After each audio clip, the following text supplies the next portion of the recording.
Some very dangerous and disturbing news is coming out of the case against Julian Assange, the founder of WikiLeaks. Now, the WikiLeaks editor-in-chief, Kristen Hrafnsson, now he's a longtime Icelandic investigative journalist, and he revealed in submissions that were made by the U.S. government against Julian Assange for his extradition to the United States. The U.S. made some very interesting arguments. The crux of their argument is non-Americans, non-U.S. citizens have no freedom of speech under U.S. law. A very interesting claim to actually make. The First Amendment, the guaranteed right to freedom of speech, doesn't apply to people who are not U.S. citizens. In other words, in the eyes of the U.S. government, if you're not an American, you don't have any rights. Congress shall make no law abridging the freedom of speech or of the press or the right of the people peacefully to assemble and to petition the government for redress of grievances.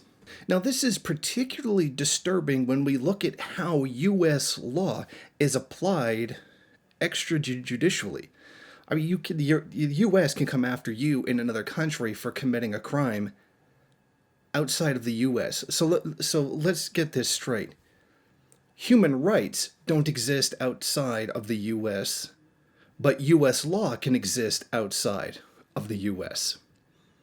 You know that old clip from The Simpsons that said the law was powerless to help you, not punish you? That's real. That's like an actual thing in this case. It's very, very disturbing. And the editor-in-chief of WikiLeaks did publicly speak about the issue. I was able to go read through what was submitted by the United States government, and what screamed on me from the pages were the fact that they maintain in their submissions that foreign nationals, in their understanding, do not have First Amendment protection, which I think is totally outrageous in the context that they are retaining the right to hunt down journalists all over the world, but they will not have First Amendment protection, and that should have send a very clear message to all journalists about the importance of this case and about the true nature of this case, the political nature of it. It's an attack on press freedom. If anybody was ever in any doubt about that, this should erase all doubt. Foreign journalists do not have First Amendment protection in the United States. That's outrageous. What he says here is very significant. This should erase all doubt that Julian Assange's prosecution is an attack on freedom of the press. Julian Assange's only crime is exposing the crimes of the U.S. government. Chelsea Manning's in prison. Edward Snowden basically lives in exile. Julian Assange might be about to die, essentially, the way that he's being treated. So I want you to think about this. What they're saying applies to me. If I said something and exposed a crime by the United States, and the U.S. government took a moment to even care that I exist, they could come after me. I have no freedom of speech, I have no protection, and the Canadian government is essentially spineless in many cases. Thanks, Trudeau, but this would equally apply to a conservative government, even more so to a conservative government. Assuming, of course, the U.S. government actually care that I exist. Now, there's some more revelations that have been exposed as a result of court filings by the U.S. against Julian Assange. Essentially, what they're saying is that he is going to be placed in special administrative measures if transferred to the United States. Now, a U.S.-based Center for Constitutional Rights describes SAM, the Special Administrative Measures, as the darkest corner of the U.S. federal prison system, which combines the brutality and isolation of maximum security units with additional restrictions that deny individuals almost any connection to the outside world. This little-known practice, which the CCR describes as torture, would essentially make it so that Julian Assange could never write or speak to anyone ever again.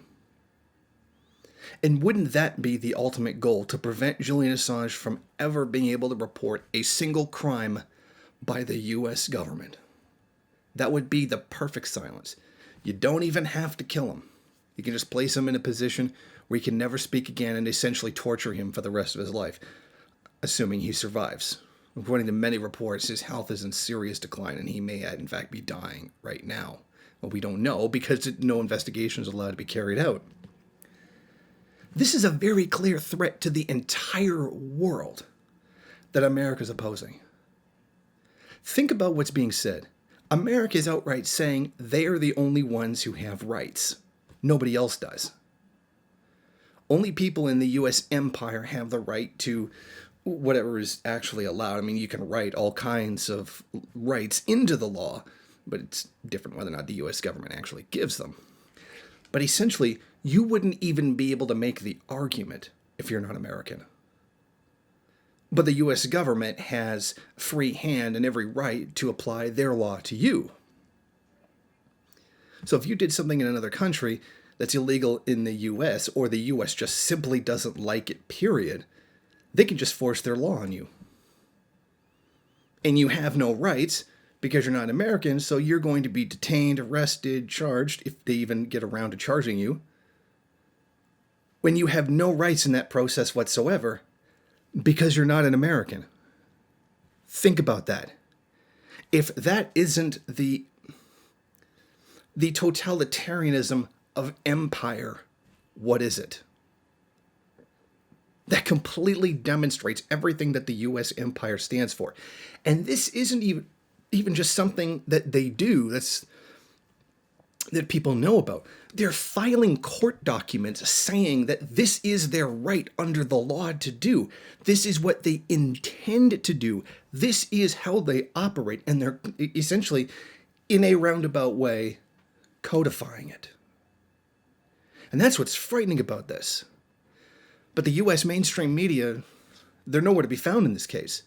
Oh, that's right, because they do have freedom of speech. They are protected, but it's the people outside the U.S. media who feel the threat of this. And like I said, theoretically, this could happen to me if I was important enough.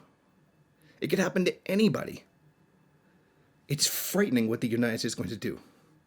And of course, the bourgeois media, owned by the bourgeoisie, the capitalist class, haven't bothered to mention this in any way, shape, or form.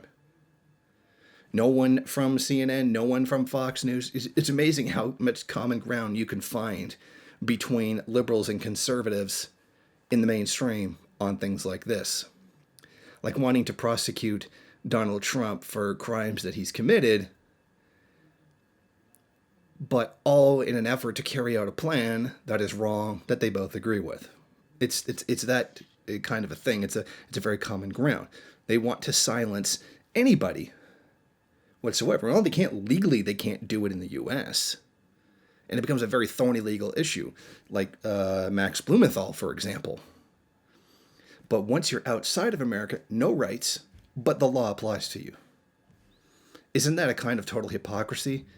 Our rights don't count to you, but our law does. It's frightening. Think about this. And this is the current state as the U.S. empire continues to decline, continues to have people expose the crimes that this system is guilty of. This is going to get worse. Thank you for watching. If you like this program, then please head over to my Patreon page and set up a monthly donation. It's your donations that keep this program running. Also, if you would like, please rate, comment, subscribe, and share in various social media.